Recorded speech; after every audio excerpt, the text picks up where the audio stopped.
কাঁচা লঙ্কার official YouTube চ্যানেলে সবাইকে জানাচ্ছি একটা ওয়ার্ম ওয়েলকাম। আশা করি আপনারা প্রত্যেকে খুব ভালো আছেন। আজকে আমার চ্যানেলে যারা যারা মাছের রেসিপি দেখতে খুব ভালোবাসেন তাদের জন্য কিন্তু একটা দারুণ সুন্দর রেসিপি নিয়ে এসেছি। একদম খাঁটি গ্রাম বাংলার একটা রেসিপি।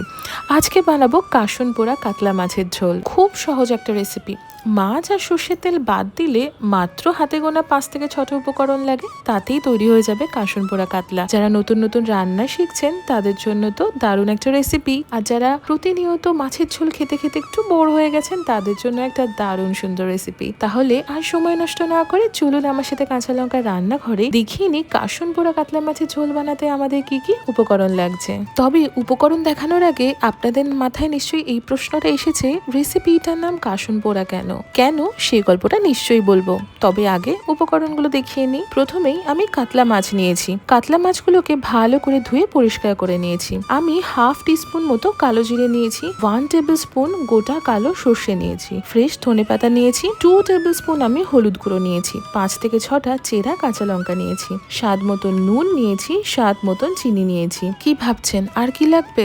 আর কিচ্ছু লাগবে না। যেটা লাগবে সেটা হলো একটা কড়াই। ওই যে প্রথমেই বলেছিলাম মাছ আর তেলটা যদি বাদ দিয়ে দিই তাহলে হাতে গোনা মাত্র 6টা উপকরণ লাগছে। তাহলে চলুন প্রথম স্টেপটা করে ফেলি।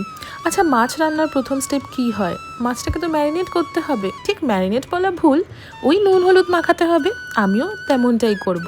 আমি মাছে প্রথমেই দিয়ে দিলাম স্বাদ মতো নুন, আর তারপর দিয়ে দিলাম হলুদ গুঁড়ো।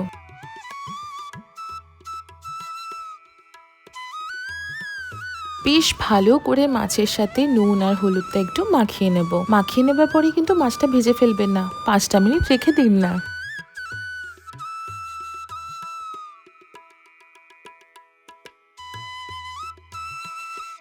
তার মাঝে কি করব বলুন তো? ওই যে গোটা সর্ষেটা নিয়েছিলাম সেটাকে একটু ড্রাই রোস্ট করে নেব। আমি একটা ফ্রাইং প্যান নিয়েছি, তাতে আমি দিয়ে দিলাম গোটা কালো সর্ষেটা। কালো সর্ষেটাকে একটু ড্রাই রোস্ট করে নেব। তবে অবশ্যই কিন্তু খেয়াল রাখতে হবে ড্রাই রোস্ট করতে করতে যেন পুড়ে না যায়। খুব বেশি পরিমাণে তো কালো সর্ষেটা আমরা নিইনি, তাই সেক্ষেত্রে আমাদের মিনিট খানেক মতো ড্রাই রোস্ট করে নিলেই কিন্তু হয়ে যাবে। এবার আমি এই গোটা সর্ষেটাকে হামানদিস্তায় নামিয়ে দিলাম। আপনারা চাইলে কিন্তু এটা মিক্সিতেও গুঁড়ো করে নিতে পারেন, তবে আমি একটু ওই গ্রাম্য স্টাইলেই করব, একটু পুরোনো দিনের মতন, তাই জন্য হামানদিস্তাতে নিয়ে নিলাম।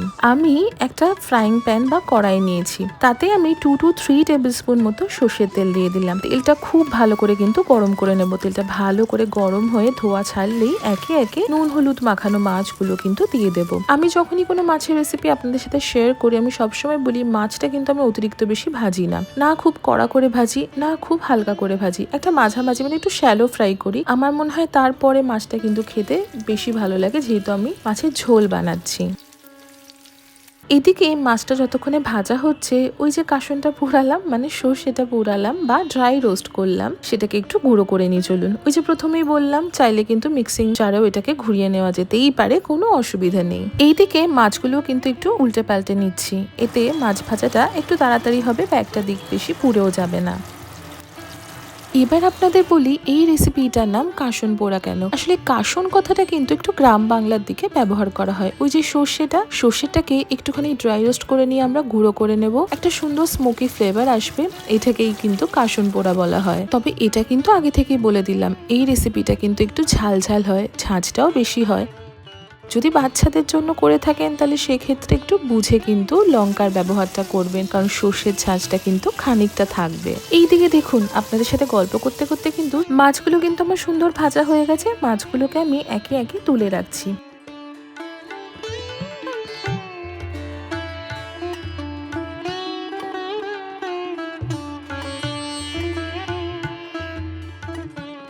আর আমি অন্যদিকে একটু জল গরম করতে বসিয়ে দিলাম। এবার ওই সেম তেলেই আমি দিয়ে দিলাম ফোড়ন হিসাবে কালো জিরে, আর সাথে দিলাম 4টে চেরা কাঁচা লঙ্কা, সামান্য হলুদ গুঁড়ো দিলাম, দিয়ে দিলাম স্বাদ মতন নুন, আর দিলাম স্বাদ মতন চিনি।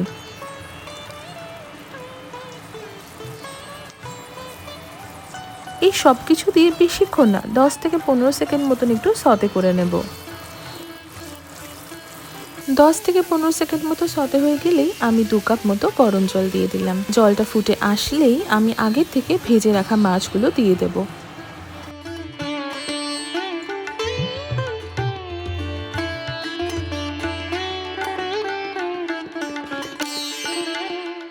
আপনারা যদি আর একটু বেশি ঝোল প্রেফার করেন তাহলে আরও হাফ কাপ অথবা 1 কাপ জল বেশি দিতে পারেন, বা একটু কম যদি ঝোল খেতে চান জলের পরিমাণটা কিন্তু কমিয়েও দিতে পারেন। তবে খেয়াল রাখবেন জলটা দেবার পর বা ঝোলটা ফুটে গেলে যখন মাছটা দেবেন তারপর কিন্তু রান্নাটা আর বেশিক্ষণের নয়, তাই অতিরিক্ত পরিমাণে জল দিয়ে দিলে কিন্তু সেটা আবার অনেকক্ষণ ধরে কিন্তু এই রান্নাটা হয় না। তাই জলটা কিন্তু একটু বুঝে ব্যবহার করবেন। এরকম ভাবে মাছের ঝোল তো আমরা মাছের মধ্যে বাড়িতে খেয়েই থাকি, সিম্পল গরমকালে ছিমছাম মাছের ঝোল। তবে এটাকে একটু অন্যরকম বানানোর জন্য আমি একটু ফ্রেশ ধনেপাতা ছোট ছোট করে কেটে নিচ্ছি, আর দিয়ে দেব ড্রাই রোস্ট করা এবং গুঁড়ো করে রাখা কাসুন মানে গোটা কালো সর্ষের গুঁড়ো।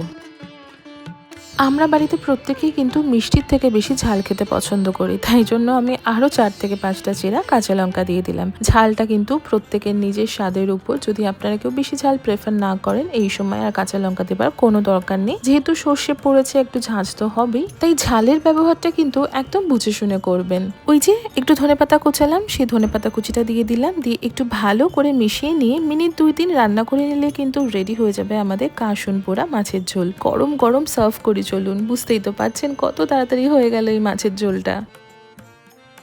আমি সার্ভ করছি গরম গরম কাসুন পোড়া কাতলা মাছের ঝোল। গরম গরম ভাতের সাথে এই মাছের ঝোল যেন অমৃত। একটু ঝাল, একটু ঝাঁঝ, একটু অন্যরকম। রান্নাঘরে বেশি টাইমও নষ্ট হবে না, গরমকালে খুব তাড়াতাড়ি তৈরি হয়ে যাবে এই কাসুন পোড়া কাতলা মাছের ঝোল। এটা কাতলা মাছ ছাড়া আপনারা কিন্তু অন্যান্য যে কোনো মাছই ট্রাই করতে পারেন, খুব ভালো লাগবে খেতে। আর অবশ্যই আমি যখন সার্ভ করছি ওপর থেকে একটু ধনেপাতা কুচিও ছড়িয়ে দিলাম, কারণ আপনারা তো এতদিনে বুঝেই গেছেন ধনেপাতা খেতেও কিন্তু আমরা খুব ভালোবাসি। আজকের এই রেসিপিটা আপনাদের কেমন লাগলো কমেন্ট সেকশনে কিন্তু অবশ্যই জানাবেন। আশা করি আপনাদের আজকের এই রেসিপিটা খুব ভালো লেগেছে। দেখা হচ্ছে আরও একটা সুন্দর রেসিপির সাথে, ততক্ষণের জন্য প্রত্যেকে খুব ভালো থাকবেন, সুস্থ থাকবেন, আর কাঁচা লঙ্কাকে এভাবেই ভালোবাসা আর সাপোর্ট দিতে থাকবেন। See you soon and happy cooking.